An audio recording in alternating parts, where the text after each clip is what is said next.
No habló de religiones, ni de ritos, ni de méritos humanos. Habló del ego como chispa viva, de la oración como cita secreta y del alma como novia ardiente de la divinidad.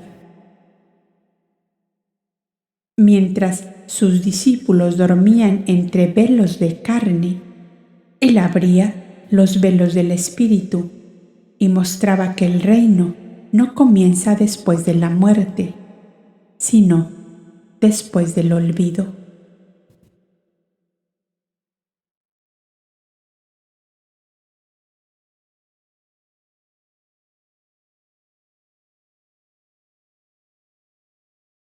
Bienvenidos a Voces de la Biblioteca Upasika.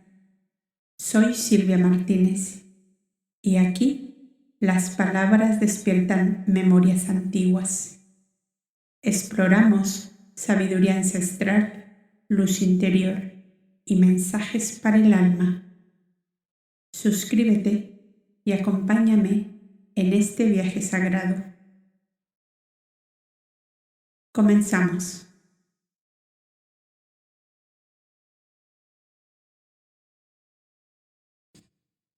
Los secretos del Padre.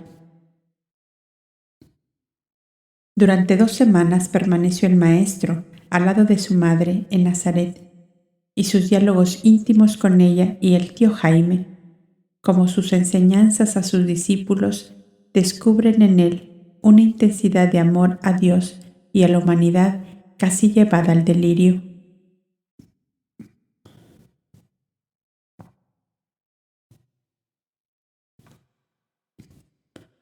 El alma que ama a Dios, decía, de tal manera se unifica con Él, que le siente vivir en sí misma con una potencia y plenitud que llega a absorberle por completo.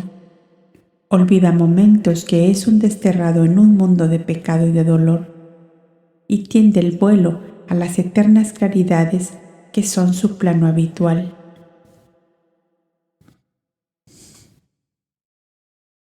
Preguntado por uno de sus íntimos sobre la enorme diferencia de unas almas con otras, siendo que todas tienen el mismo origen divino e idénticos destinos eternos, el maestro explicó así.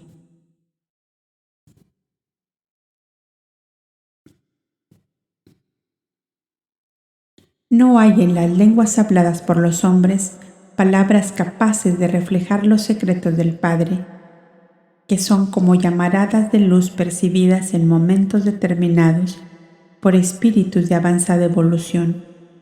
Pero como vosotros, por alianzas de muchos siglos, habéis querido ser en esta hora los que alumbréis el camino abierto por mí ante la humanidad, el Padre pondrá en mis labios su verbo eterno y en vuestra mente la lucidez necesaria para comprenderme.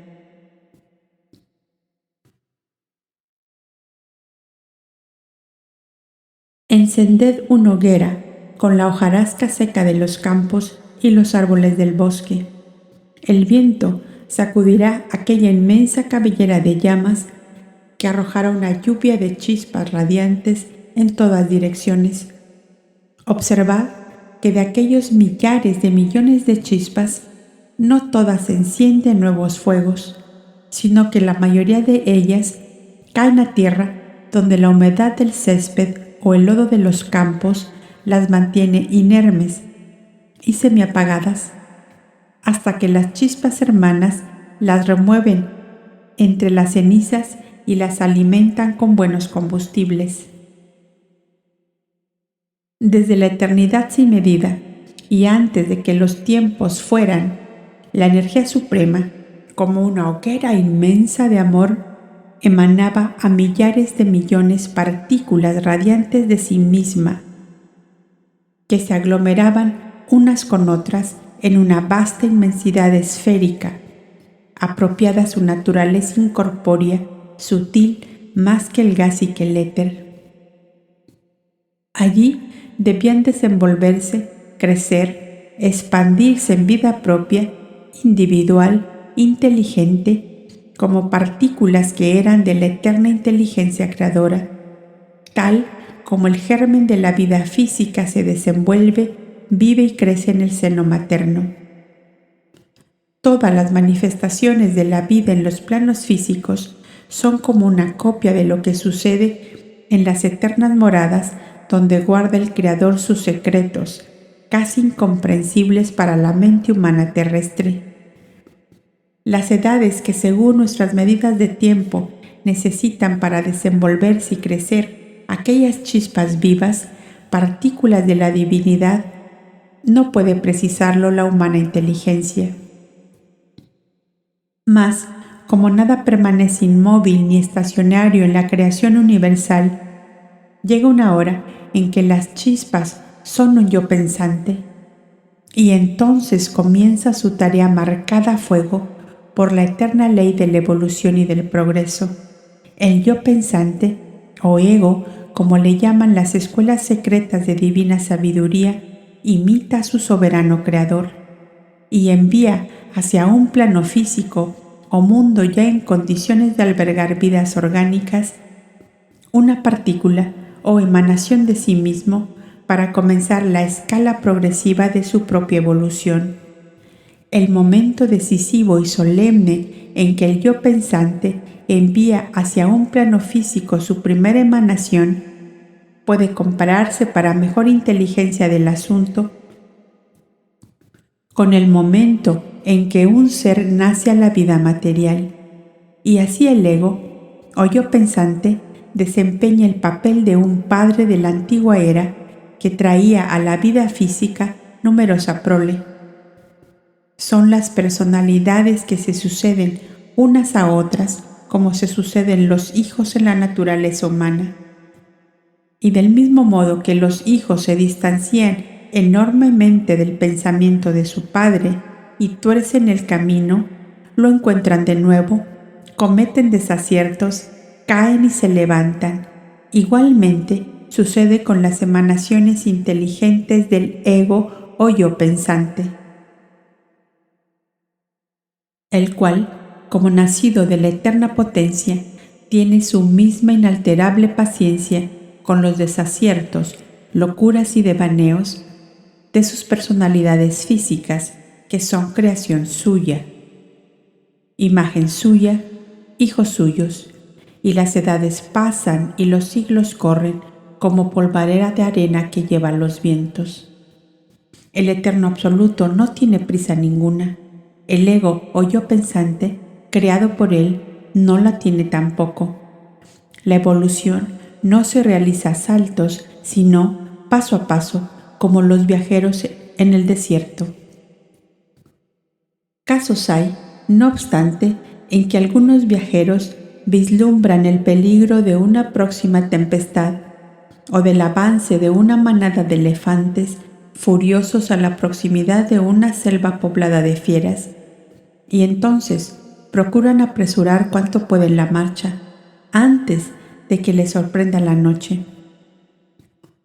Esta noche de los viajeros por el desierto equivale a la terminación de un ciclo de evolución en el viaje eterno de las almas. Esa tempestad, esa tromba de elefantes enfurecidos y esa selva poblada de fieras son las diversas situaciones en que se ven las inteligencias encarnadas en el correr de sus vidas físicas, todo lo cual puede causarles grandes entorpecimientos si por holgazanería o falta de previsión no han evitado los peligros puestos como barreras en su evolución. Todo es comparativo, ya lo veis, como es arriba, es abajo, dice el viejo principio cabalístico. Hemos levantado una punta del velo que encubre los secretos del Padre y creo que es lo bastante para que comprendáis el porqué de la diferencia de unas almas con otras. No nacieron al mismo tiempo, ni crecieron con igual presteza, ni anduvieron a igual velocidad, ni vivieron en un mismo medio ambiente, ni entre idénticas circunstancias y bajo la presión de fuerzas y corrientes iguales. Un inmenso silencio siguió a esta disertación del maestro, Se conocía que todos meditaban, y el maestro comprendió que aún quedaban otros interrogantes en la mente de sus íntimos. «Bástale al día su propio afán», dijo, levantándose del sitio que había ocupado en un diván del cenáculo junto a su madre. «Otro nuevo día nos puede descubrir un nuevo secreto. Guardad, pues, para mañana eso que bulle en vuestro pensamiento». Yashua, su madre y el tío Jaime se retiraron a sus alcobas al descanso de la noche, dejando a los 12 dueños del gran cenáculo de la casa de Nazaret, donde ellos dormían cuando se hospedaban allí. «Otro nuevo día nos puede descubrir un nuevo secreto», había dicho el maestro al terminar la confidencia de la noche anterior. Y había añadido más: «Guardad para mañana eso que bulle en vuestro pensamiento». Por largo tiempo debían permanecer vivos en la mente los recuerdos de aquellas inolvidables veladas en el cenáculo de la casa de Nazaret, en torno al maestro y en presencia de su madre, que como la estatua viva de la piedad imprimía a todas aquellas reuniones las suaves tonalidades de su bondad y su ternura. Durante el día los discípulos se diseminaban a veces en grupos o aisladamente, según fueran las ocupaciones a que les llamase el deber, impuesto por el nombre de discípulos del ungido divino, para enseñar una senda nueva a la humanidad. Mas, llegada la noche, la pequeña escuela se reunía en torno al maestro a escuchar las enseñanzas profundas que él reservó siempre a sus más íntimos que estaban preparados para comprenderle. El nuevo secreto del Padre que debía ser descubierto era el siguiente. «Anoche pensasteis», comenzó el maestro, «que cuando el yo pensante o ego emite hacia un plano físico su primera emanación inteligente, ¿cómo y dónde se coloca este pequeño soplo o hálito vivo para comenzar la vida de una personalidad? Tened por seguro que la eterna sabiduría no ha olvidado ni el menor detalle en las necesidades presentes y futuras de cada chispa divina que debe desenvolverse, actuar y crecer en los millones de mundos destinados a esa evolución primitiva. Y entre los millares y millones de espíritus de luz que pueblan las moradas del Padre están los conductores, maestros y guías de esas chispas divinas o emanaciones inteligentes, a cuyo desenvolvimiento y evolución atienden solícitamente sin abandonarlos jamás, hasta verlas entrar en el augusto santuario del divino conocimiento, donde empieza la evolución sin tutela inmediata. Tal como obra un buen padre cuando los hijos llegan a la mayoría de edad. Cuando en aquella chispa divina e inteligente ha llegado a despertarse el conocimiento de sí misma, su yo superior o ego es desde luego su primer tutor, su guía y maestro íntimo, el cual ha evolucionado a su vez hasta ser señor de sí mismo y poder marcar o imprimir a sus personalidades la orientación y modalidad que su libre albedrío le sugiere.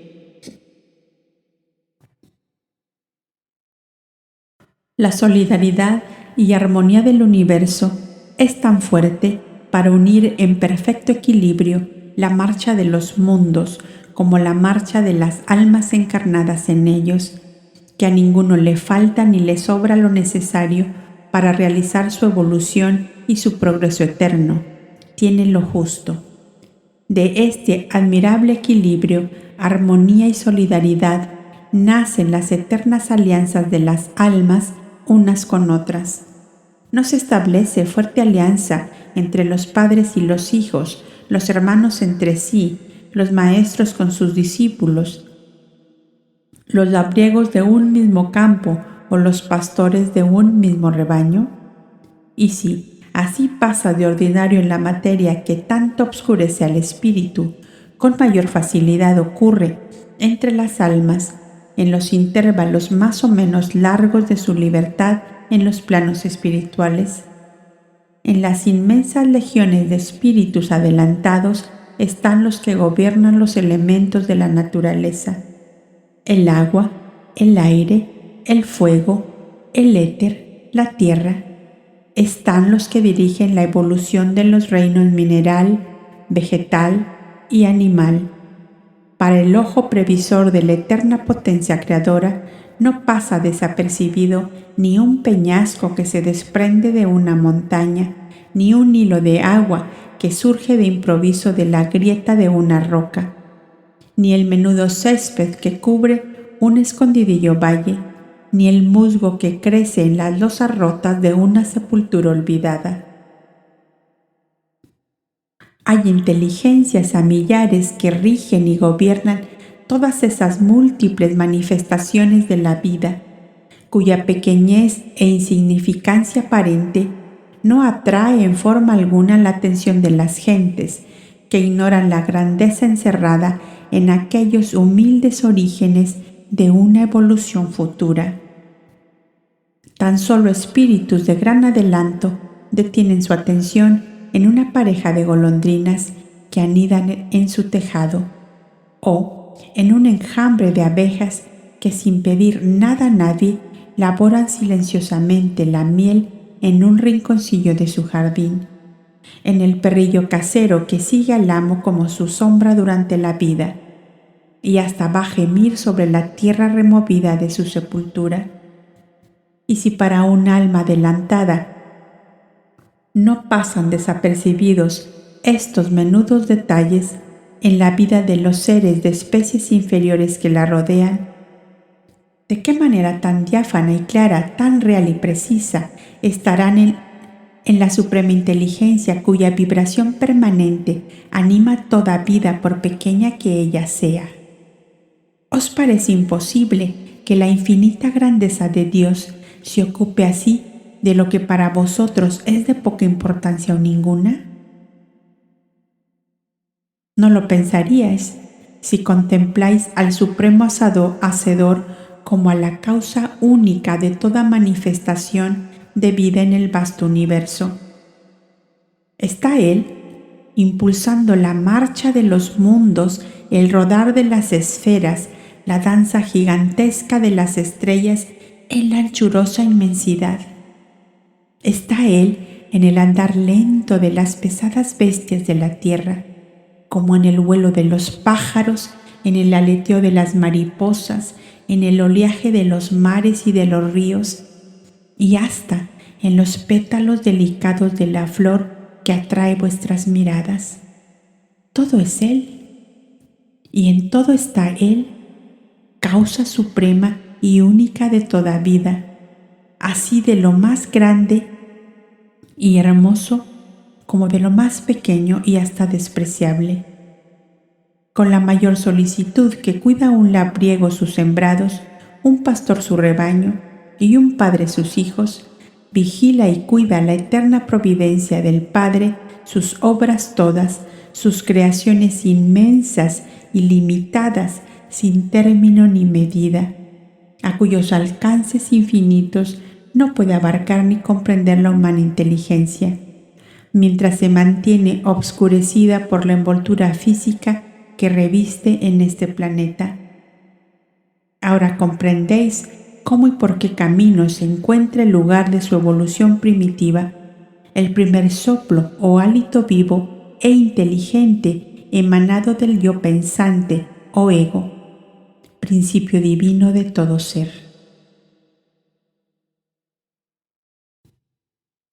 Vuestra oración sea para esto, para conocer la grandeza de Dios y su amor infinito y eterno, a todas sus obras, a las cuales somete a la invariable ley de la renovación y transformación permanente hasta llegar a la suprema perfección. Yo os preparo para ser maestros de vuestros hermanos, y vuestra oración no ha de ser siempre para pedir el pan de cada día y el alivio de un dolor. Hora es ya de que olvidéis a momentos vuestra materia física para pensar en la inefable belleza de la esencia divina que anima todo lo creado. Cuando habréis conseguido dar ese gran paso en vuestro camino hacia el infinito, o sea, olvidaros de vosotros mismos para absorberos en él, será cuando más cuidados y vigilados estáis por él, hasta el punto de que sin pedirle nada para vuestra vida material, lo tendréis todo con generosa abundancia. Es así de generoso y excelso el divino amor cuando las almas se le han entregado por completo. Yo os preparo a sí mismo para ser los continuadores de mi enseñanza salvadora de la humanidad terrestre. Muchas veces me habéis oído decir: yo soy el camino, la verdad y la vida. Soy luz para este mundo, y quien me sigue no anda en tinieblas. Y así, como para entrar a participar del festín de bodas del hijo de un rey, necesitáis invitación especial y traje especial, os digo, la invitación os la traigo yo, pero el traje lo debéis buscar vosotros. Os hablo en un símbolo que tiene perfecta aplicación en este caso. Con mi enseñanza íntima os abro la puerta del divino conocimiento que es el festín del Hijo del Rey. El traje especial es la purificación de vuestra alma mediante el rechazo enérgico y firme de todo pensamiento y acto contrario a la ley divina, y después, mediante el amor de Dios y del prójimo manifestado, no con palabras, sino con hechos dignos del verdadero servidor de Dios, que ama en Él y por Él a todas sus criaturas. Algunos de vosotros iniciasteis esta purificación al comienzo de vuestra vida. Otros la habéis iniciado después, y para hacerla eficiente en alto grado, cuando os reunisteis en torno mío, os envié por 70 días al santuario del Tabor, donde los ancianos maestros os enseñaron a fondo el modo de tejer la túnica especial para el festín simbólico, representación de la unión del alma con la divina sabiduría. Realizada esta unión por la purificación del espíritu, ella comienza a entregarnos uno a uno sus eternos secretos, para que uséis de ellos en bien de vuestros hermanos menores. Me habéis visto curar todas las enfermedades y aliviar todos los dolores humanos.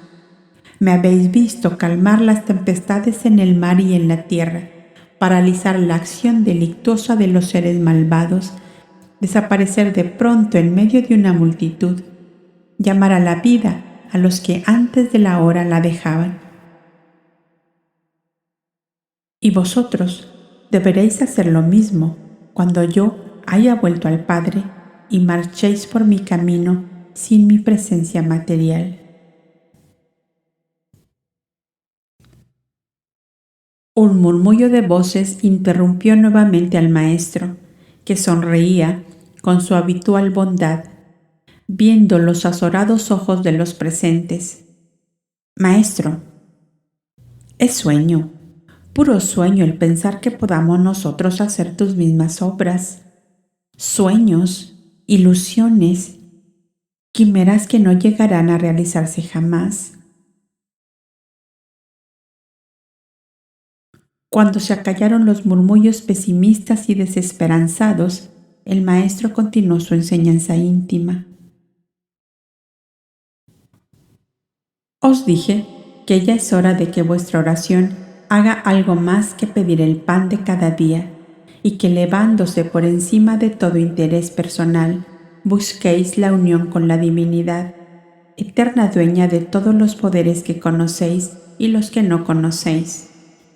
Entre las infinitas moradas del Padre hay estancias radiantes que, si pudierais verlas de cerca, os deslumbrarían y acaso os cegarían. No son habitación de humanidades, sino inmensos depósitos o fuentes de esencia elemental viva o energía latente que espera indefinidamente su evolución futura. Mientras va llegando parcialmente esa hora, esta energía latente o esencia viva puede ser utilizada y llamada a actuar por los pensamientos y deseos vehementes de las inteligencias humanas, encarnadas o desencarnadas. De ellas he usado yo para realizar las obras que conocéis en beneficio de los doloridos y enfermos de la tierra. Habéis visto que para mí la oración me ocupa más tiempo que la comida, y que varias veces al día me aparto de vosotros para orar. ¿Qué pedirá el Maestro? ¿Os habéis preguntado más de una vez? No pido nada. Mi oración es como el que acude ansioso y anhelante a una cita de amor, en que sé que soy ardientemente esperado. La divinidad y yo somos entonces dos enamorados vehementes que nos deseamos con una ansia incontenible. Ella es siempre la que da y yo el que recibo siempre los dones inagotables que emanan como si fueran la sangre viva de un corazón que no se agota jamás.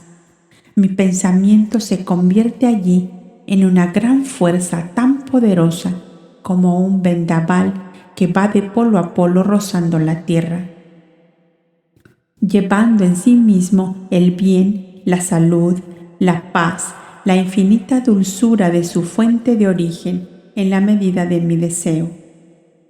El pensamiento arrastra entonces consigo inmensa cantidad de esa esencia elemental viva o energía latente, tan dócil al pensamiento, que obra en ella, que se torna en vitalidad para los organismos debilitados, gastados y deshechos, en fuerza moral para los enfermos del alma, en vida nueva para los que acaban de dejarla antes de su hora, en invisible freno para las corrientes atmosféricas que producen las tempestades, en sutil corriente etérea que puede transportarme en un instante para impedir un accidente desgraciado que afecta a seres inocentes. Todo esto, y mucho más, recibe el ser que se sumerge por el amor en la divinidad, mediante ese acto tan silencioso y sutil que llamamos oración.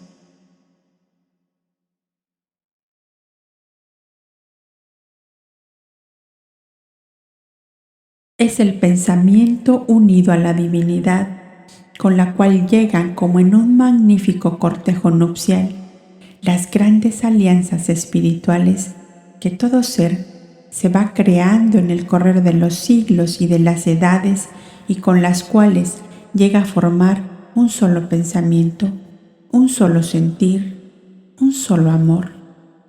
Nunca es una sola inteligencia la que realiza las obras que el vulgo llama maravillas. Es la unión de inteligencias afines, la unión de pensamientos y de voluntades, la unión soberana en el amor, quien realiza en los planos físicos las hermosas creaciones del deseo puro, santo, nobilísimo, germinado en un alma enamorada de Dios y de sus semejantes. Es evidente que la capacidad de poner en movimiento benéfico esas energías latentes o esencia viva de que os hablo está en relación con la evolución y progreso espiritual y moral de cada ser. Por eso, os hice comenzar vuestra senda de cooperadores míos con aquella purificación de 70 días entre los ancianos y maestros del Tabor. Por eso Yohanan, el profeta mártir, vació esas energías latentes o esencia viva en las aguas del Jordán y sumergió en ellas a todos los que acudían a él en demanda de salud, consuelo, paz y esperanza. El agua y el vino que bebisteis entre los ancianos del Tabor, el pan y los frutos de la tierra que saciaron vuestra necesidad, impregnados estaban en esa fuerza viva que es fluido en el éter, esencia en el líquido, átomo en los cuerpos, gas en la atmósfera, bruma acariciante y tibia en el resplandor dorado del fuego del hogar.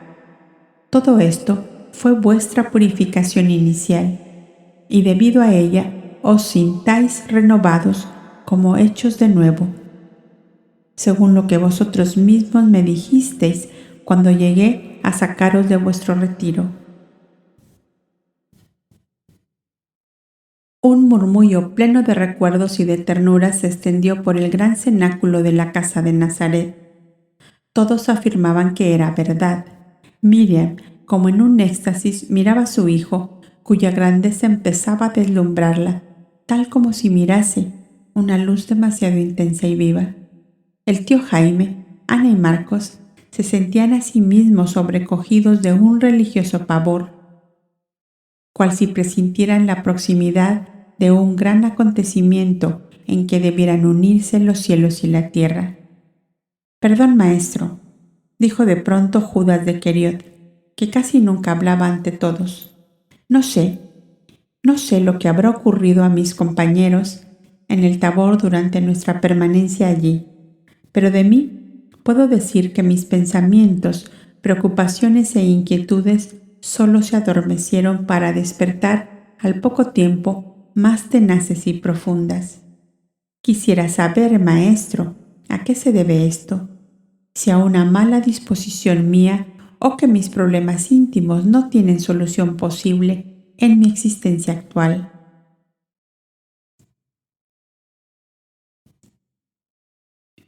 Todos los presentes lo miraron con extrañeza, pues ninguno lo había oído jamás abrirse con tanta franqueza y menos ante todos. El maestro lo miró unos momentos con tal indefinible ternura que Judas bajó sus ojos húmedos de lágrimas. «Judas, amigo mío», díjole el maestro, «te he respondido sin hablar. ¿Has comprendido mi respuesta?» «Sí, maestro», contestó el aludido, y sin llamar la atención salió luego del cenáculo porque se sentía ahogar por los violentos latidos de su propio corazón. Los celos no le dejaban encontrar la paz. Parecíale que todos sus compañeros le hacían sombra. Por una extraña lucidez de ese momento, creyó ver a todos superiores a él. Una angustia sorda le estrujó el corazón. Pensó que el maestro le tenía lástima justamente por su inferioridad.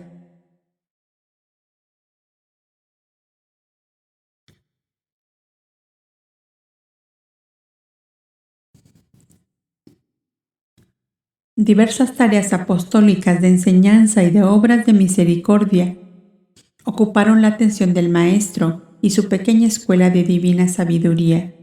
Una epidemia desarrollada en Séforis, que alcanzó a varias aldeas del norte de la llanura de Esdrelón, les absorbió cerca de 40 días, en los cuales los discípulos comenzaron a percibir que casi todos ellos iban adquiriendo lentamente poderes y fuerzas hasta entonces inadvertidos por ellos mismos. Observaron que cuando sus deseos benéficos para sus semejantes iban unidos como en una orden expresa al poder y amor de Cristo, Hijo de Dios vivo, tenían efectos sorprendentes sobre los atacados de la peste y en general sobre los atormentados por otros dolores y dificultades. Esta eficiencia extraordinaria en favor de los doloridos les animó de tal manera en el misericordioso apostolado que hasta altas horas de la noche se les veía en grupos de 2 o 3 recorriendo chozas y tugurios, aldeas y cabañas, levantando de su postración a los enfermos y calmando la desesperación de aquellos a quienes la muerte de los suyos les había dejado solos en el mundo. Y como el dolor tiene a veces claridades de lámpara maravillosa, de aquella epidemia azote de Séforis y las aldeas vecinas, resultó un considerable número de nuevos seguidores del profeta nazareno. Solo él sabía consolar. Solo él comprendía todos los dolores humanos. Solo él tenía un remedio eficaz para cada una de las tremendas angustias que les atormentaba. Ya no eran solo 12 los que le seguían, eran 70, que habían quedado sin familia, sin parientes ni amigos. ¿A dónde volverían la mirada que no encontrasen la indiferencia? La cruel indiferencia que ante la desgracia de su semejante se encoge de hombros y dice fríamente: ¿a mí? ¿A mí qué? Ni me va ni me viene. En la noche negra de su angustia, solo oyeron una voz amiga, dulce como una canción de amor, que les decía: venid a mí, los que tenéis sobre vosotros pesares y cargas que no podéis llevar, yo os aliviaré. Y corrieron en pos de él. Y seguido de todos ellos se encaminó hacia el Monte Carmelo, a buscar entre los solitarios de aquel santuario de grutas, donde estuvo en su adolescencia albergue y cultivo espiritual para sus nuevos discípulos. Todos eran de familias pertenecientes a la fraternidad esenia y del grado primero, al que pertenecía la gran mayoría de los buenos israelitas, adoradores sinceros del Dios de Moisés. No eran, pues, ajenos por completo a lo que significaban los austeros solitarios que en el célebre monte de Elías y Eliseo continuaban su vida de oración, trabajo y estudio, todo lo cual les hacía capaces de ser como una providencia viviente para aquella comarca. Yahshua les había prometido una última visita antes de volver al Padre, según su frase habitual. Aquella imprevista circunstancia anticipó quizá el cumplimiento de su promesa, pues Séforis se encontraba a una jornada escasa del Monte Carmelo. Las grutas asilo de refugiados se habían aumentado enormemente en los últimos 10 años. En el laberinto casi impenetrable de aquella hermosísima montaña, toda cubierta de frondoso ramaje, cada agujero en la peña era como un nido de águila, donde uno o más refugiados vivían de su trabajo, prefiriendo su tranquila pobreza a las turbulentas agitaciones de las poblaciones, donde los odios de partidos y de sectas hacían casi imposible la vida. Las mujeres se albergaban en las cercanías de las grutas de las abuelas, que recordará el lector, a las cuales ayudaban en sus tareas de hilado y tejido, preparación del pan, quesos y secadero de frutas, para todos los habitantes de la montaña, que venía a ser como una población silenciosa, en la cual todos sus individuos aportaban su esfuerzo para que aquella ignorada colmena humana no careciese de lo necesario. Los hombres refugiados allí por diversas situaciones y necesidades eran dirigidos de inmediato por los terapeutas peregrinos, cuya misión, ya conocida del lector, era como el vínculo que unía a los grandes maestros de los santuarios con los hermanos en la fe diseminados por todo el país. Los 70 nuevos discípulos del gran profeta Galileo fueron a engrosar aquella oculta población de seres desesperanzados de la vida, en los cuales solo él podía despertar esperanzas nuevas para el porvenir. En sus almas profundamente heridas por los dolores y miserias humanas, el Verbo encarnado supo encontrar la chispa divina semiapagada que solo esperaba un aliento vigoroso para encenderse de nuevo. Y con este pensamiento fijo, lleno del ardiente fuego de su fe y de su amor, los presentó a los ancianos maestros suyos con estas tiernas y sencillas palabras: todo cuanto hiciereis por estas almas que gimen como el pequeñuelo huérfano de su madre, por mí lo hacéis, y el Padre os compensará largamente aún en esta vida. Excusado está decir que los solitarios lo recibieron con ternura de padres. Aquellas palabras suyas, lo que hagáis por ellos, por mí lo hacéis, de tal modo penetraron en su yo íntimo que los 23 solitarios existentes entonces en la montaña histórica prometieron a Dios, a sus antiguos padres los profetas y al Mesías anunciado por ellos, que aquellos 70 huérfanos de las tempestades de la vida serían como sus hijos desde aquel momento. Y en los 10 días que allí permaneció el Maestro, tuvo lugar una de las más grandiosas manifestaciones de su potencialidad de espíritu superior, bien llamado Hijo de Dios vivo, invitado por sus viejos maestros a ocupar la tribuna sagrada, hecha de troncos de árboles y cubierta con los rústicos tejidos de las abuelas, quiso continuar allí las enseñanzas profundas comenzadas en el cenáculo de su casa paterna en Nazaret. La radiación espiritual intensa acumulada durante siglos en aquel humilde santuario entre rocas formaría un precioso escenario a su palabra vibrante de fe, de esperanza y de amor, teniendo ya casi a la vista la gloria de su reino al que pronto debía volver.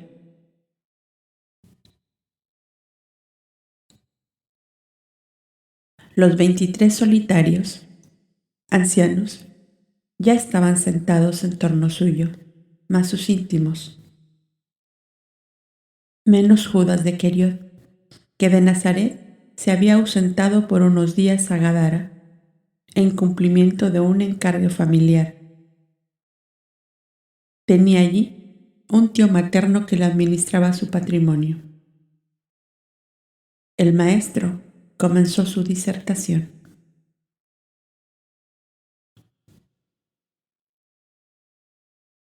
Os dije, en mi confidencia última, que a vuestra oración, en la hora presente, debéis llegar como el que acude a una cita de amor, donde sabe que es ardientemente esperado. ¿Quién os espera?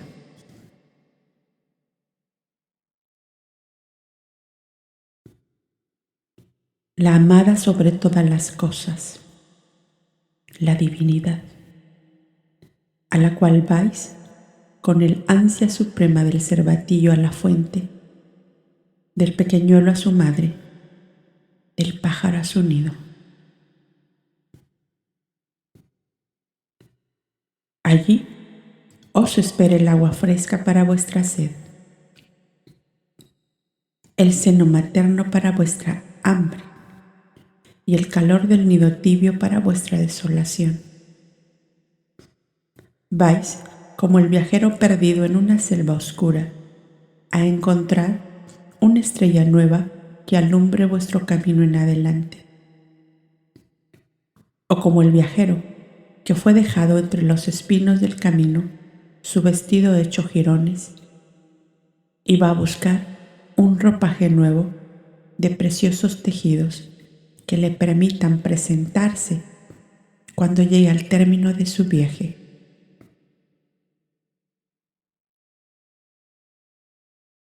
La divinidad, vuestra excelsa amada sobre todas las cosas, sabe cuánto necesitáis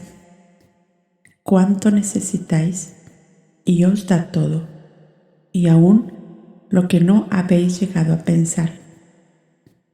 Y nada quiere de vosotros sino vuestro amor rendido y ardiente,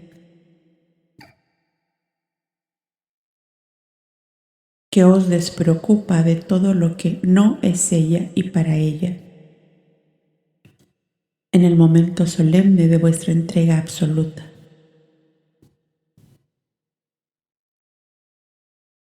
Vuestra fe vive en ella. Todo lo esperáis de ella. Amáis a todo cuanto existe en ella y por ella. Es la amiga eterna. Es la madre eterna. Es la eterna esposa de las almas que se han vestido con la túnica santa de la purificación, que es altruismo, desinterés absoluto, amor compasivo para todos los seres, voluntad permanente de sacrificarse por sus semejantes y de buscar y seguir la verdad donde quiera que se la encuentre.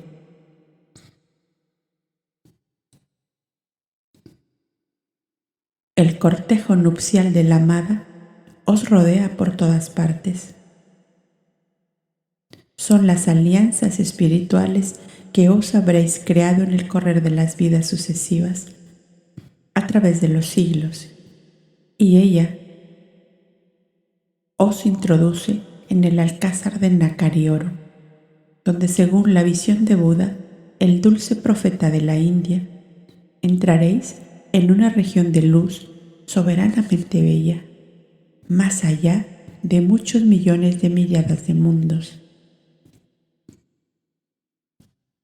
donde estaréis a cubierto de todo engaño, de todo dolor, de toda miseria, tras de 7 filas de balaustradas de nácar y ámbar, de 7 filas de pelos de luz impenetrable, de 7 cordones de árboles musicales inmovibles, como el resplandor permanente de miriadas de esmeraldas vivas.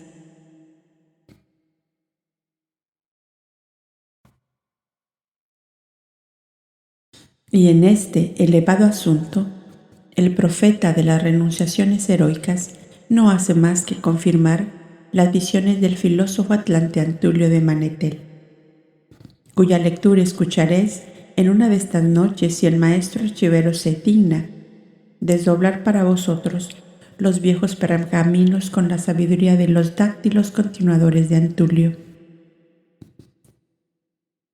A este reino de amor, de luz, de dicha inefable, me he referido siempre que os he dicho, mi reino no es de este mundo.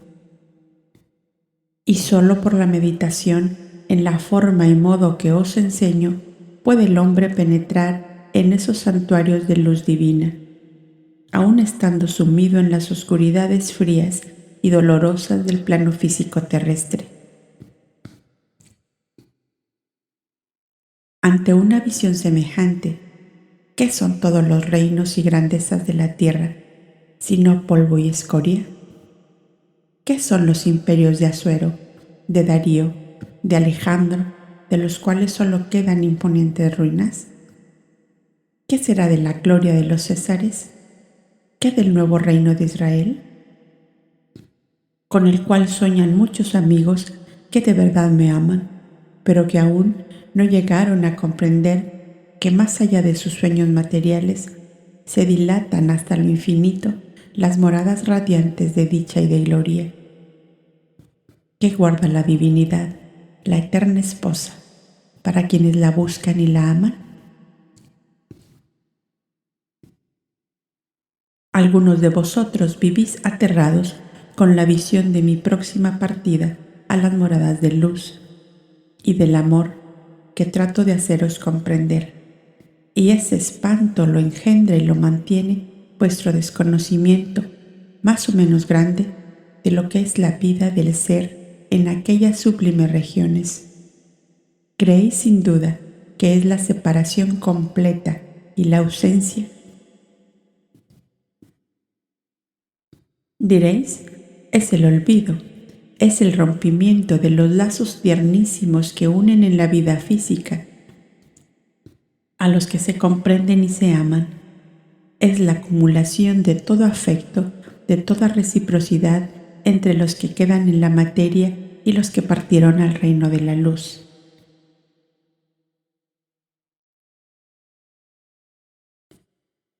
En verdad os digo que estáis muy equivocados los que alimentáis tales pensamientos.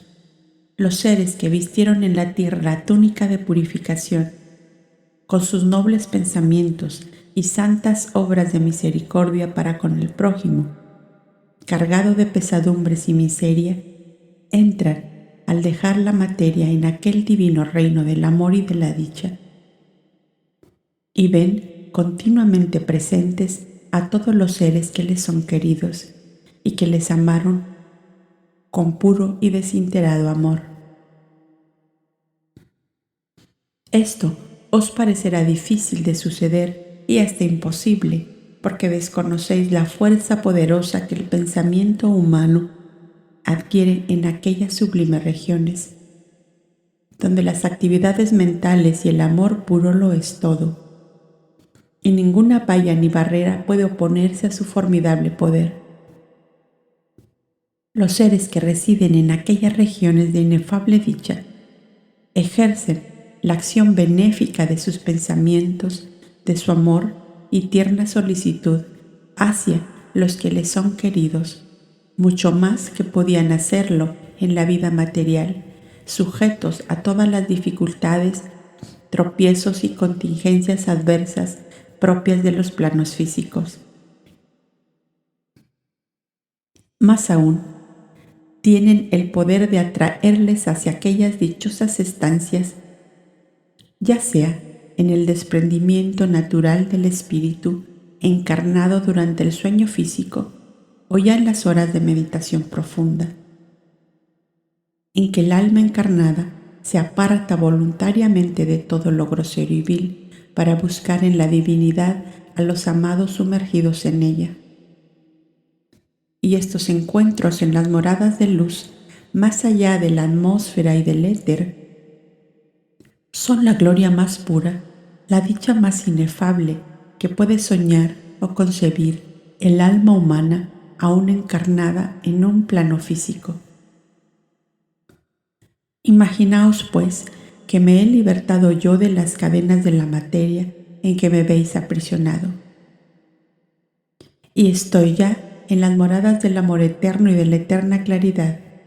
¿Creeréis acaso que pueda caber en mí el olvido de vosotros y de esta dulce alianza que, comenzada en épocas lejanas, se ha fortificado inmensamente en esta hora de mi holocausto postrero en favor de la humanidad?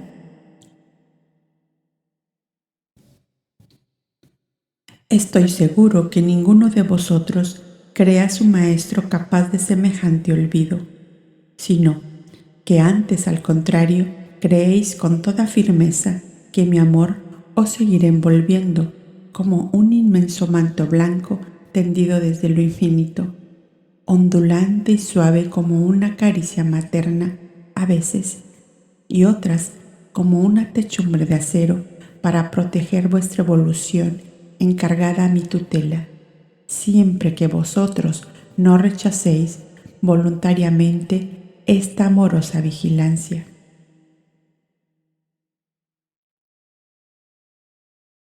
Cuando la justicia y el amor del Padre me hayan levantado a aquellas alturas, podré atraeros hacia mí de modo tan real y verdadero como ahora os he llamado a escuchar mi palabra. Surge de vuestra mente en este instante esta interrogación: ¿podremos recordar nosotros, aquí en la tierra, que estuvimos a tu lado, Maestro, unos momentos, no más, en tus cielos de dicha y de amor? ¿Podremos recordar cuanto veamos y oigamos en aquellas radiantes mansiones? En verdad os digo que eso será el fruto de vuestra oración profunda, sincera. Oración del alma, no de los labios. Oración de sentimiento y de fe, no de frases aprendidas de memoria y pronunciadas mecánicamente, como el rodar siempre igual de los engranajes de un molino. Eso no es oración, es un encadenamiento de palabras más o menos bien combinadas y bellas, que pueden poner al alma en un cierto grado de tranquilidad, sin elevarla ni un ápice hacia las mansiones luminosas de la fe viva, de la esperanza justa y pura, y sobre todo del amor intenso como una llamarada ardiente que se dilata hacia lo infinito. La meditación u oración en esa forma que os enseño os hará poner lentamente en condiciones de recordar en el plano físico nuestros encuentros gloriosos y dulcísimos en las moradas de luz. Aquí os debo una explicación más. Cuando yo, posesionado nuevamente de mi reino de amor y de luz, os atraiga hacia mí durante vuestra meditación. No creáis que lo hacéis en un salto formidable de la tierra donde moráis a las estancias en que yo estaré, sino que iréis pasando de una región a otra en graduaciones casi imperceptibles, para que vuestra mente no sufra las tremendas impresiones de un cambio tan brusco y tan completo. Este plano físico está en obscuridad comparado con el inmediato superior. Y a medida que vuestra alma ascienda en ese glorioso camino, irá entrando en regiones más y más luminosas y radiantes hasta encontraros conmigo, que soy el que os habré atraído a mi reino. Oídme pues atentamente. A medida que vais subiendo por las distintas regiones que forman el obligado pasaje, os vais despojando de los fluidos groseros propios de los planos inferiores, y vuestra alma se irá envolviendo en los sutilísimos fluidos más puros y diáfanos que el gas y el éter, porque son vibraciones de luz, colores y sonidos propios de aquellas purísimas regiones. Cuando se haya realizado nuestro amoroso encuentro, nuestra mística cita de amor, será necesario que vuestra alma regrese por el mismo camino a su plano propio, la tierra, donde está encarnada. Y así, como al subir se fue cubriendo de los sutiles velos fluídicos necesarios para penetrar en aquellas divinas moradas, al bajar deberá ir dejándolos para tomar nuevamente los ropajes fluídicos de las regiones por donde va pasando, hasta llegar a la pesada envoltura propia de este plano físico.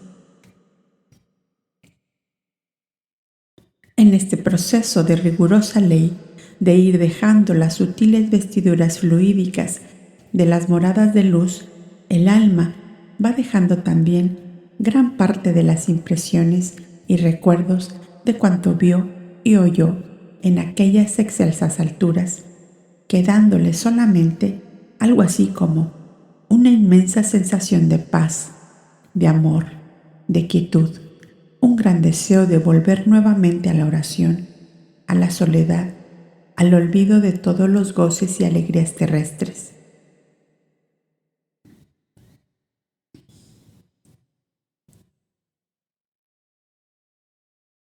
Pero os digo en verdad que la continuación de practicar esta forma de oración o meditación despertará de tal manera vuestras facultades superiores que poco a poco vuestra mente irá reteniendo más y más las impresiones y los recuerdos de lo que vio y oyó. En esos divinos encuentros en los cielos o reinos de luz y de amor. Y en esta hora solemne, víspera casi de mi partida hacia el Padre, hago un pacto con vosotros y con todos los que de cerca me han seguido en esta última etapa de mi vida mesiánica. Y en este pacto, yo soy el que promete y vosotros los que esperáis.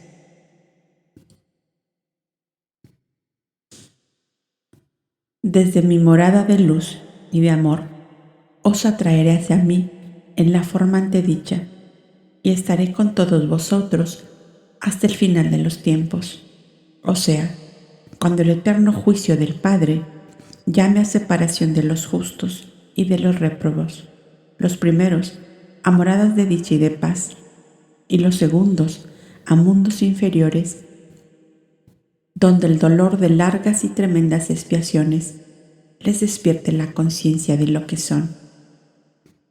Y sello mi pacto eterno con todos vosotros diciéndoos que las fuerzas del mal puestas en acción contra vosotros jamás os vencerán si os mantenéis unidos a mí como estáis en este instante.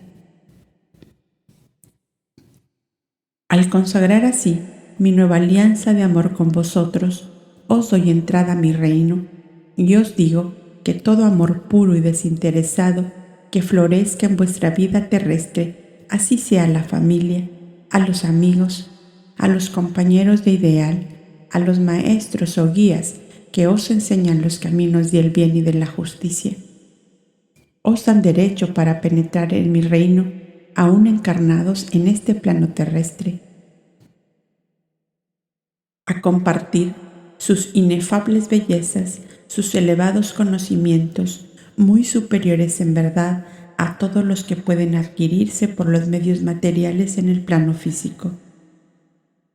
Nada queda oculto en aquellas divinas claridades, por lo cual quienes penetran en ellas pueden leer en los anales eternos de la luz, imperecederos archivos del Absoluto, donde fue grabada a fuego la historia de la evolución de cada mundo y de la humanidad que la habitó desde lejanas edades.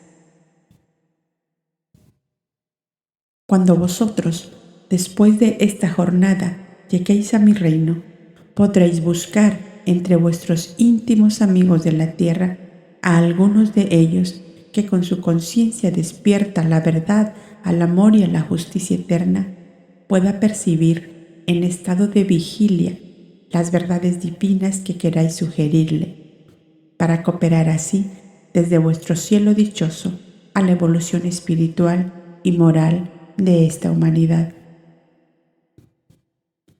Hasta ese punto puede llegar la inteligencia y la unión íntima de un morador de aquellas elevadas regiones con los seres afines y queridos que dejó en el mundo terrestre, siempre que ellos se dispongan voluntariamente y sin intereses personales de ninguna especie a servir como instrumentos y cooperadores de las inteligencias desencarnadas moradoras de aquellos cielos de luz, de amor y de dicha perdurable.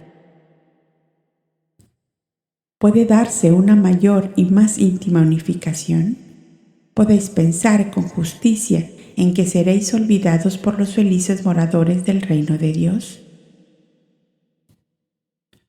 Suponeos que estáis ya en aquellas divinas estancias de conocimiento superior y de inefable dicha, dueños de los archivos de la luz eterna, en que encontráis grabados nítidamente en forma de panoramas vivos toda la historia de la evolución de cada mundo con la humanidad que la habitó desde que pudo albergar vidas orgánicas.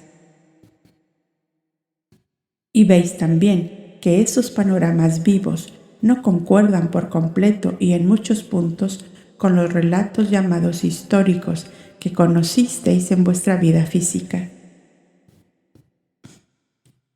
Y es entonces cuando el amor a la verdad os abrazará como una llamarada ardiente y buscaréis con ansia indecible algunos de vuestros amigos íntimos de la tierra, compañeros de ideales que por su grado de evolución y afinidad con vosotros os sirva como instrumento para percibir en estado de vigilia vuestras sugerencias, relatos o poemas que veis claros y vívidos en las divinas moradas del reino de Dios.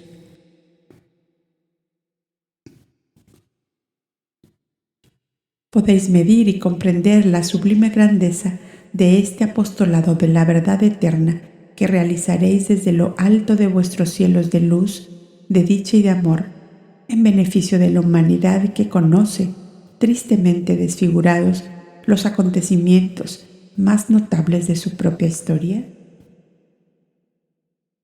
Los actuales afiliados a las ignoradas escuelas de divina sabiduría conocemos gran parte de la historia de la evolución humana terrestre desde sus comienzos, debido a los relatos de muchos hermanos moradores de aquellos cielos dichosos donde impera la verdad absoluta. Las evoluciones promovidas por los flámenes en la desaparecida Lemuria, por los profetas blancos en Atlántida, también dormida bajo las aguas, por los dáctilos del Ática prehistórica y por los coptas del Nilo, antes de las dinastías faraónicas, no son conocidas justamente por el medio que os acabo de insinuar. Esta misma evolución actual, promovida por la fraternidad esenia, continuadora de Moisés, será referida a la humanidad un día, extrayendo de los archivos eternos de la luz las verdades que escapan de ordinario a los relatores terrestres más o menos informados, más o menos parciales al referir los acontecimientos, ya sea en asuntos políticos, campañas militares o desenvolvimientos filosóficos o religiosos de las porciones de humanidad, países o ciudades afectados por ellos. Tal es, amigos míos, la comunión de los santos, la comunión de las almas con la divinidad hacia la cual nos sube la oración profunda, sincera, grito del alma desterrada en los planos físicos, palpitación de nuestra propia vida añorando su origen divino. La oración, vuelo sublime del pensamiento hacia lo absoluto, fuerza desconocida de la mayoría de las almas encarnadas en esta tierra, que enloquecidas por los deseos materiales no alcanzan a comprender que cuanto más se alejan de su centro original, más y más desventuradas son. La oración, dulce cita de amor del alma encarnada en la tierra con los moradores del reino de Dios. Orad cuando yo haya vuelto a mi Padre, y Él me enviará a vosotros tan real y verdadero como lo estoy en este instante. Y cuando reunidos en mi nombre me llaméis con vuestro pensamiento, estaré en medio de vosotros para deciros: la muerte no es la separación para los que de verdad se aman. La muerte es la libertad del alma de la pesada envoltura material que pone trabas penosas a sus grandes anhelos. La fe y el amor se dan la mano para abrir ante las almas ebrias de luz por la oración profunda toda la magnificencia del reino de Dios. Orad y orad, y los cielos infinitos se abrirán para vosotros como el soplo divino de un poderoso fiat.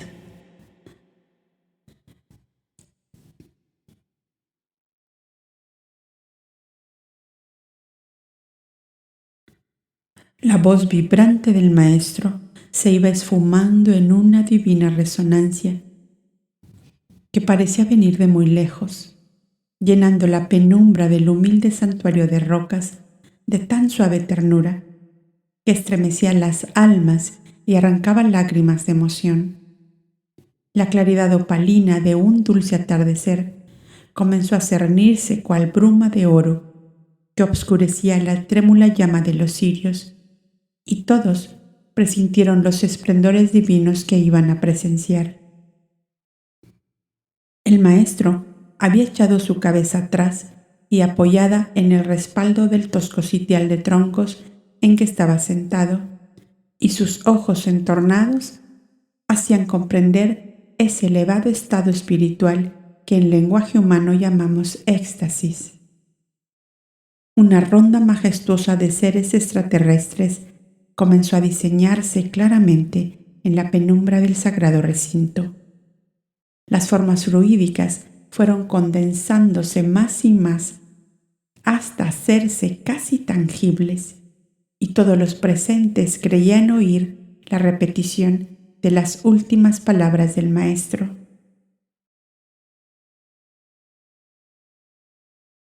La fe y el amor se dan la mano para abrir ante las almas ebrias de luz por la oración profunda toda la magnificencia del reino de Dios. Orad, orad, y los cielos infinitos se abrirán para vosotros como al soplo divino de un poderoso fiat.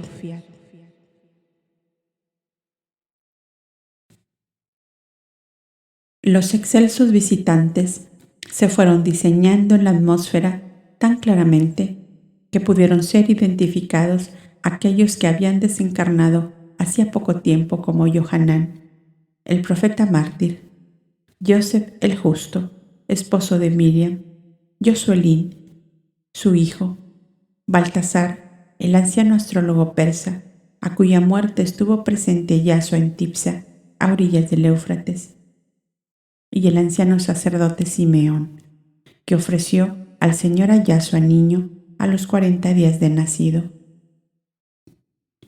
Y voces suavísimas como emanadas por ellos mismos continuaban repitiendo las palabras que había dicho el Maestro unos momentos antes. La muerte no es la separación para los que de verdad se aman. La muerte es la libertad del alma de la pesada envoltura material que pone trabas penosas a sus grandes anhelos.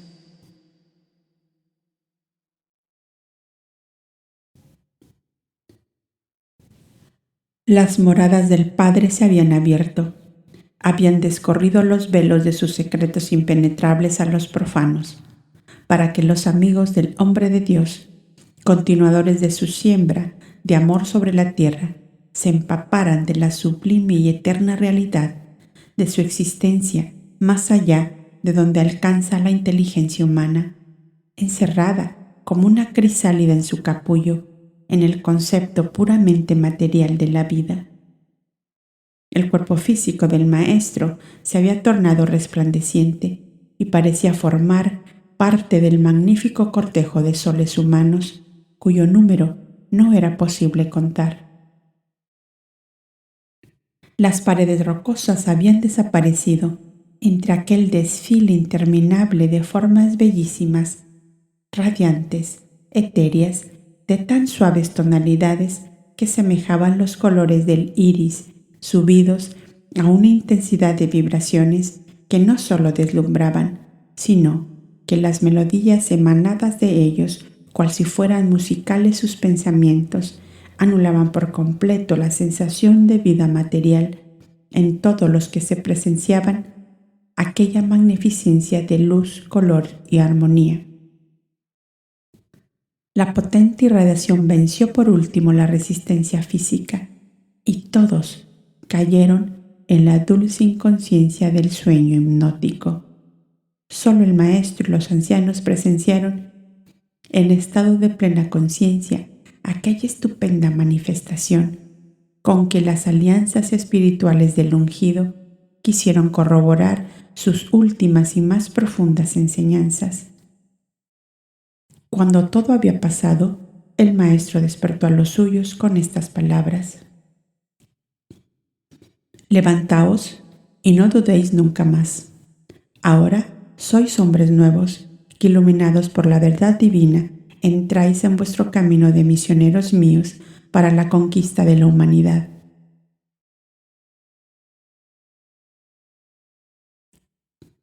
Cuando después del refrigerio de la noche se encontraron solos para descansar, se decían los unos a los otros, en íntimo secreto comentario: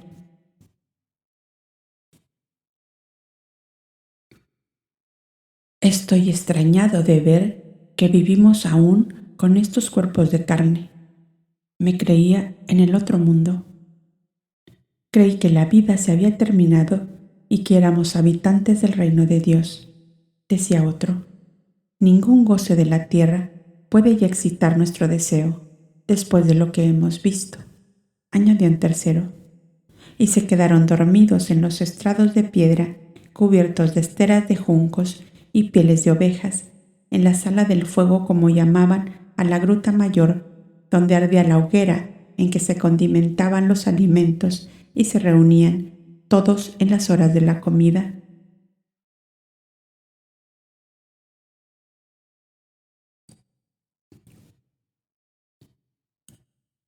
En la morada del Padre nos encontraremos de nuevo.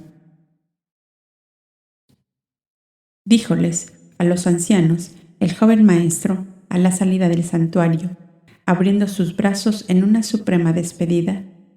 Los ancianos solitarios se arrojaron en ellos, ahogando los sollozos de su corazón, pues todos sabían que era la última vez que le veían sobre la tierra, y bajó del monte Carmelo pensativo y sereno, seguido de los suyos, embargados también por la emoción de los ancianos. Sus discípulos empezaban a comprender que la hora tremenda para ellos se acercaba, y se confesaban unos a otros que estaban muy lejos de la lúcida serenidad con que quería el maestro que esperasen la llegada de esa hora. Muy lejos estaban de figurarse la terrible tragedia que terminaría aquella hermosa vida que había pasado como una estrella benéfica encima de todos los dolores humanos, y se figuraban una serie de hermosísimos panoramas extraterrestres, entre los cuales desaparecería de la tierra el ungido de Dios. Una legión esplendorosa de ángeles bajará de los cielos a llevar a nuestro Maestro a su reino eterno, decía Pedro con su habitual espontaneidad. ¿O acaso nuestros grandes profetas que anunciaron su venida bajarán como un cortejo real para transportarle a las moradas eternas?, añadía Juan, lleno de ardiente fervor. Yo creí, dijo Mateo, que en los esplendores de aquella noche de las visiones, el Maestro subiría a su reino. Desde la cumbre del Monte Carmelo era en verdad una gloriosa subida. El fuego de la palabra de Elías aún parece resplandecer sobre la montaña santa. ¿Quién sabe?, dijo Tomás, ¿acaso será en Tabor? Yo pienso que la subida ocurrirá en Jerusalén, para que el Sanedrín que se niega a reconocerle vea la evidencia por sus propios ojos, añadía Zebeo. Oí al maestro, dijo Santiago, que iremos a Jerusalén en breve, pues se acerca la Pascua. La despedida de los ancianos me hace pensar que la hora está cerca. El maestro se había quedado unos pasos atrás y conversaba afablemente con Andrés, Felipe y Nataniel, a los cuales recomendaba que al llegar a Séforis trataran de informarse si los encargados de la Santa Alianza remediaban las necesidades más apremiantes de los convalecientes de la cruel epidemia. En aquella ciudad les esperaba Judas de Queriot y todos juntos siguieron a Nazaret. Allí se encontró el maestro con una reunión de mujeres que desplegaban grandes actividades en torno de su madre. Estaban sus parientes de Canaán y de Naim, las jóvenes del castillo de Magdalo, Salomé con la familia de Hanani, el tapicero de Tiberias, padre de Fadmé, que ya conoce el lector. Su madre le comunicó que esperaban al siguiente día una porción de asnos que habían contratado para ir a Jerusalén. Aún faltaban unos 60 días para comenzar las fiestas religiosas de la Pascua, pero la castellana de Magdalo quería disponer en su casa de aquella ciudad un buen hospedaje para el maestro, sus discípulos y familiares. El anciano Simónides le había instado para que anticipara el viaje, pues había perspectivas de grandes acontecimientos que no podía revelar en una epístola, decía la que recibió María 2 días antes. Si en verdad, dijo el maestro al enterarse de esto, habrá grandes acontecimientos, Melchor y Gaspar, mis viejos amigos, acudieran también. Yo necesito verles a todos reunidos allí. Nunca se habrá reunido tanta gente en Jerusalén como en esta Pascua final. ¿Por qué final, hijo mío?, preguntóle su madre con cierta alarma interior. Digo final porque en ella terminará mi apostolado para dar comienzo a mi reinado. Oír estas palabras y prorrumpir todos en hosanas y aplausos fue como un estruendo de júbilo y entusiasmo, y un murmullo sordo de comentarios comenzó entre todos, por lo cual allí nadie se entendía. Tan solo su madre y María de Magdalo no pronunciaron palabra, limitándose a clavar sus miradas ansiosas en la faz del maestro, que no reflejaba inquietud alguna. Un vago temor las había sobresaltado a ambas, pero al ver la dulce serenidad del maestro, continuaron los preparativos del viaje. De aquí a 10 días estaré yo también allí con vosotras, les dijo, pues aún tengo que subir las ciudades de las orillas de nuestro mar de Galilea.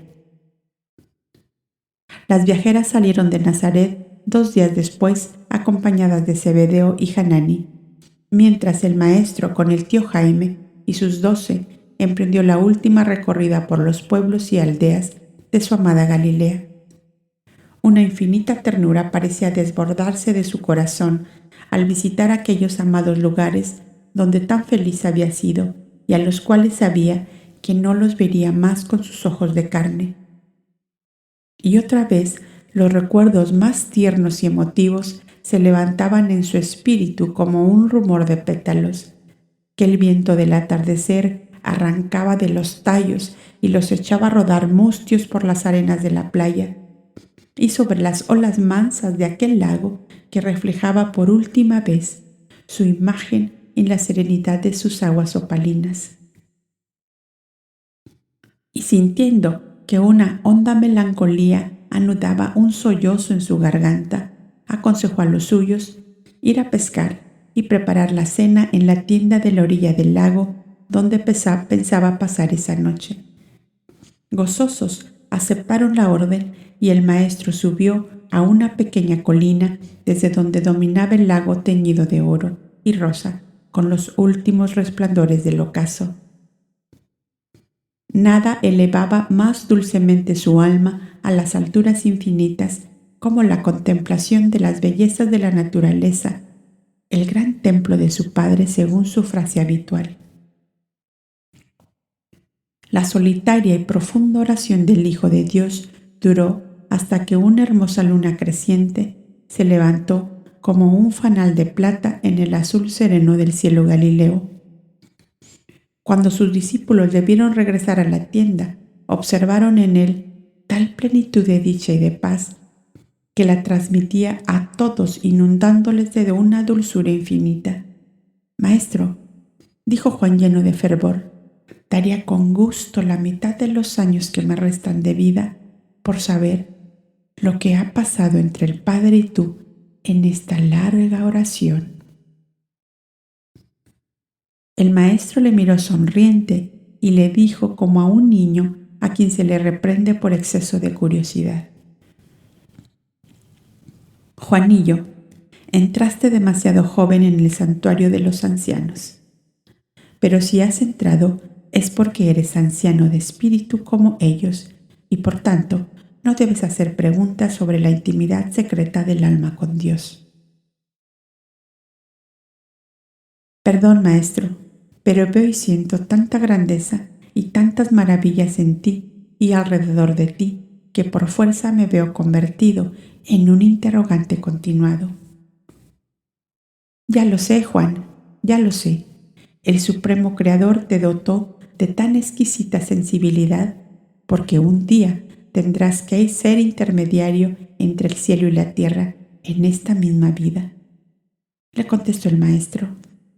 «No comprendo eso, maestro. ¿Intermediario entre el cielo y la tierra? ¿Qué significa? ¿Qué quieres decir?» «Hombre, que harás profecías como las hicieron nuestros profetas», contestóle Pedro. «¿No se llamaron ellos intermediarios de Jehová para con su pueblo? ¿Estoy en lo cierto, maestro?» «Sí, Pedro, estás en lo cierto». «Y para que tengáis una idea más precisa y clara de las bellezas de mi reino, a donde vosotros me seguiréis un día, os referiré lo que el amor del Padre me ha permitido ver en la oración de esta tarde». Todos prestaron atención. En los 70 días de instrucción espiritual que pasasteis en el retiro del Tabor, habéis comprendido lo que es el hombre encarnado en la tierra, o sea, un admirable conjunto de espíritu y de materia. A esta última la conocéis tan solo por las sensaciones que experimentáis en ella, y aún con ese escaso conocimiento presentís que es una maravillosa máquina viva, cuyos órganos, músculos y fibras parecerían tener inteligencia propia, según es la precisión y acierto con que todos cuidan de sus funciones respectivas a los fines para los cuales están hechos. Y así, el pobre cuerpo maltratado del más infeliz esclavo es una de las grandes maravillas creadas por el Supremo Hacedor. Y si esto es la materia que constituye el cuerpo del hombre, ¿qué no será la parte más noble de su ser? El alma, emanación directa de Dios, a la cual ha dotado en principio de sus poderes y facultades. ¿No sintió Moisés en una de sus visiones el divino pensamiento que decía: hagamos al hombre a nuestra imagen y semejanza? Algo os he hablado sobre el alma en una de mis confidencias anteriores, y ya que la curiosidad de nuestro Juanillo me hace hablar de mi oración de esta tarde, oíd pues lo que he percibido en ella. Oraba yo con fervor y lágrimas, rogando al Padre me permitiera vislumbrar los caminos seguidos por todos los que amo en el interminable correr de los siglos y de las edades futuras. Era necesario para mi paz y sosiego, para terminar con serena alegría esta etapa final de mi existencia terrestre, que pueda yo llevar conmigo la certeza plena que todos aquellos que me fueron dados en esta hora suprema por el amor y la afinidad continuarán fieles a mi mensaje hasta la hora lejana de tomar posesión del reino eterno que les habré preparado.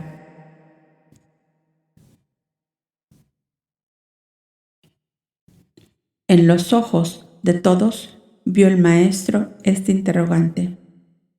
¿Cuál fue la respuesta?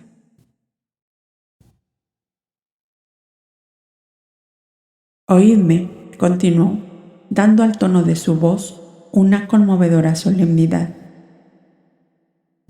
Me fue dado ver vuestro ego o yo superior, como os dije, en una enseñanza anterior, que es la verdadera emanación de Dios y semejanza suya. Residentes todos ellos en la morada de luz que le es propia, y como su cuna eterna hasta la postrera glorificación. El grado de progreso a que vuestro yo superior ha llegado en el correr de las edades pasadas llenó de íntima dicha mi espíritu. Y aunque hay diferencia de grados de adelanto entre unos y otros, he podido llegar a la convicción de que al finalizar este ciclo de evolución, tendré reunidos en torno mío a todos los que he amado en esta hora solemne de mi vida eterna. Me vi yo en un cielo hermosísimo, cuyos esplendores de luz, coloridos y armonías, ningún lenguaje humano puede describirlo, poblado de seres gloriosos en la más elevada perfección. Sostenían entre ellos sublimes conversaciones sobre la evolución de los sistemas de mundos que les están confiados.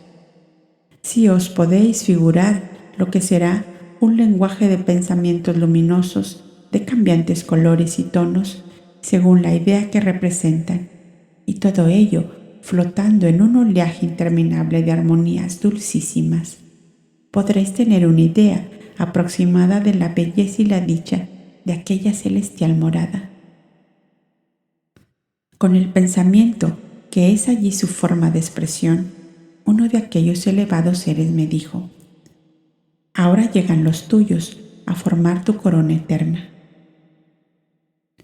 Yo comprendí al punto aquel lenguaje de pensamientos y antes de que pudiera yo responder, vi que un enorme cortinado de velos de oro se abría y todos los que he amado en esta vida estaban ante mí resplandecientes de felicidad. Era una enorme multitud, pues cada ego o yo superior vuestro venía seguido de un largo cortejo que identifiqué de inmediato. Eran todas las personalidades creadas y vivificadas por vuestro ego desde esta hora hasta el final de los tiempos.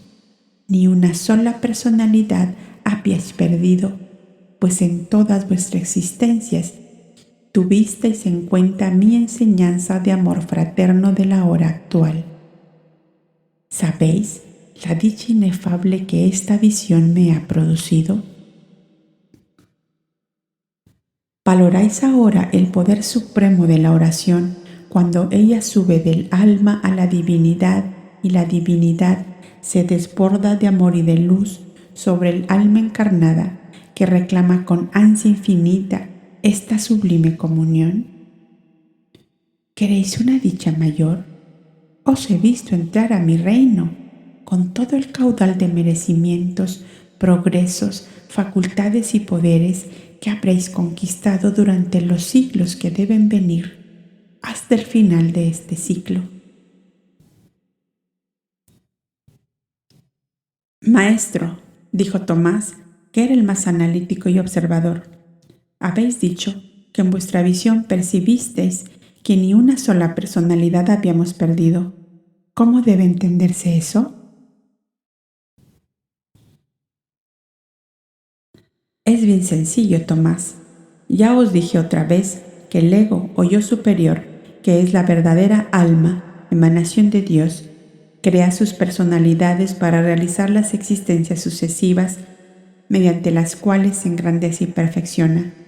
Y alguna vez puede ocurrir, aunque muy raramente, que sea tan grande la desviación moral de una personalidad que el ego la parte de sí, como el buen jardinero corta de un árbol las ramas estériles y dañinas cuyo crecimiento perjudica al árbol mismo. No es otra cosa, quise decir, cuando hablé un día de la higuera estéril que era cortada y arrojada al fuego para convertirla en ceniza. El yo superior o alma, emanación divina, sufre angustias de muerte cuando su yo inferior le es rebelde y se enreda en los planos físicos con toda suerte de crímenes en contra de sus semejantes. ¿No habéis sentido una inmensa tristeza después de haber cometido una injusticia con alguno de vuestros hermanos? Esa tristeza que llamáis remordimiento es como el clamor intenso de vuestro yo superior que os hace sentir su descontento por la falta cometida. ¿Habéis comprendido ahora?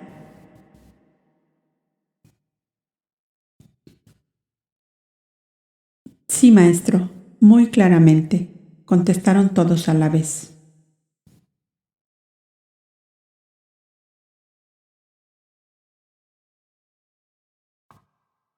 No prometió un cielo futuro, lo trajo en su mirada y lo sembró en la oración. Vio nuestras almas con todas sus vidas pasadas y no faltaba ninguna. Cuando los suyos dudaban, él se volvió luz, y los que habían partido regresaron para confirmar su promesa. Ese día, el cielo se abrió y la muerte se volvió camino de regreso.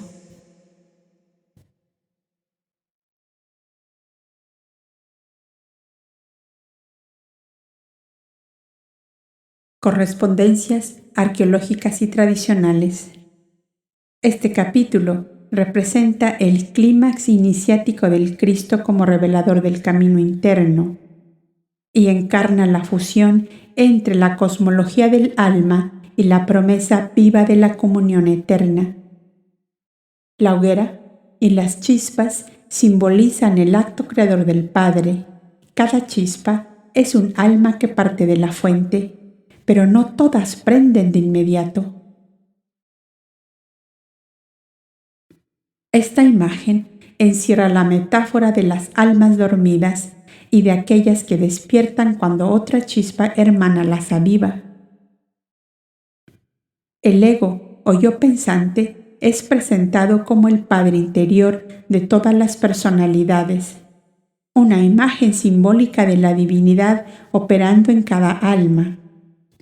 Las vidas sucesivas no son castigo, sino escuela. La oración como cita de amor transforma el acto religioso en una alquimia vibracional. Ya no es súplica, sino fusión, unión, retorno. Es el punto donde el alma, despojada de todo, se deja amar por la fuente que la creó. La aparición de los desencarnados Joseph, Simeón, Josuelín y Baltasar constituye una visión arquetípica de la comunión real entre planos, donde la muerte es derribada como velo ilusorio. La luz no pertenece al tiempo, solo el amor la convoca.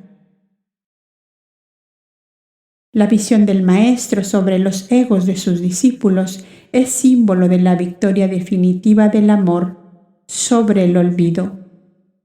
No faltaba ninguna personalidad. El amor ha salvado todo. El linaje de luz se ha preservado completo.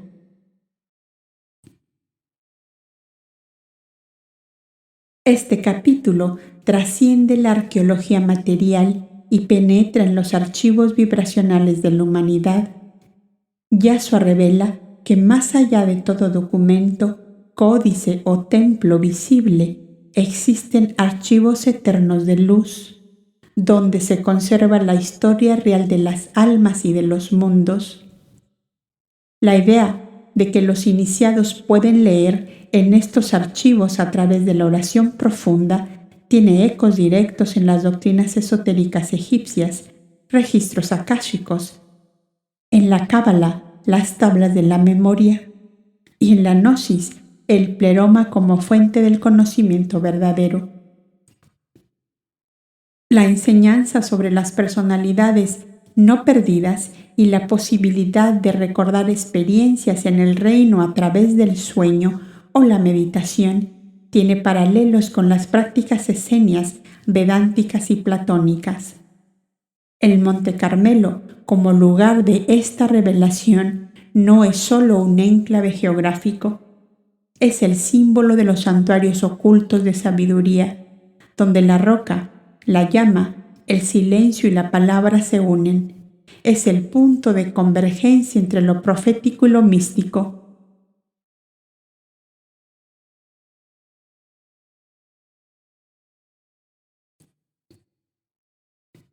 Puente con la historia sagrada. Este capítulo establece un puente directo entre el legado profético de las culturas antiguas y la cristificación como proceso universal. Desde las escuelas de sabiduría de Lemuria, Atlántida, el Nilo prefaraónico y la India védica, se ha anunciado la existencia de estos mundos superiores a los que se accede mediante la purificación y la comunión interior.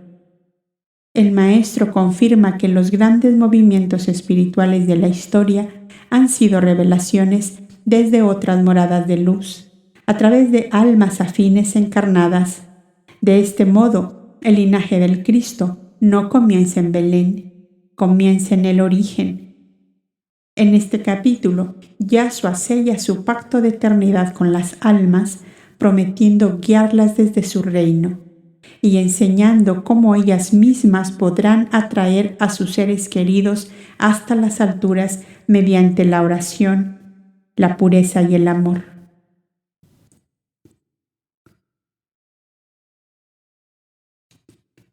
Enseñanza final. Este capítulo es una llave que abre el santuario más oculto, el santuario de la comunión eterna entre el alma y su origen. No hay muerte para los que se aman. No hay olvido para los que han recorrido desde el alma. Orar no es pedir, es volver, es dejar de estar afuera, es reconocerse parte del fuego.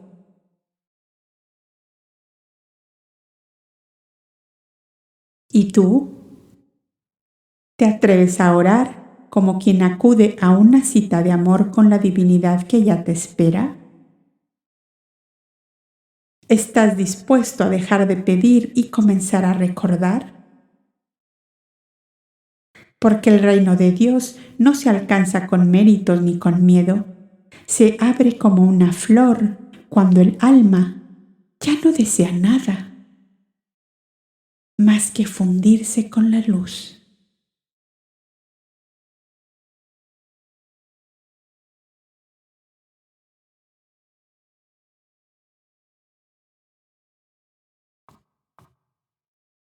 Te espero en el próximo capítulo.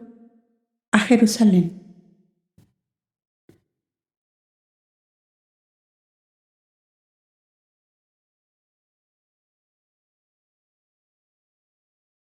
Gracias por compartir este instante de alma. Suscríbete, activa la campanita y acompáñanos en cada episodio, o cada capítulo, o cada libro narrado aquí. Y si deseas ir más profundo, únete como miembro de este canal. Hay contenido exclusivo para quienes sienten el llamado. Y como recordaba Madame Blavatsky, la mentira baja estrepitosamente por un plano inclinado, mientras la verdad sube penosamente cuesta arriba.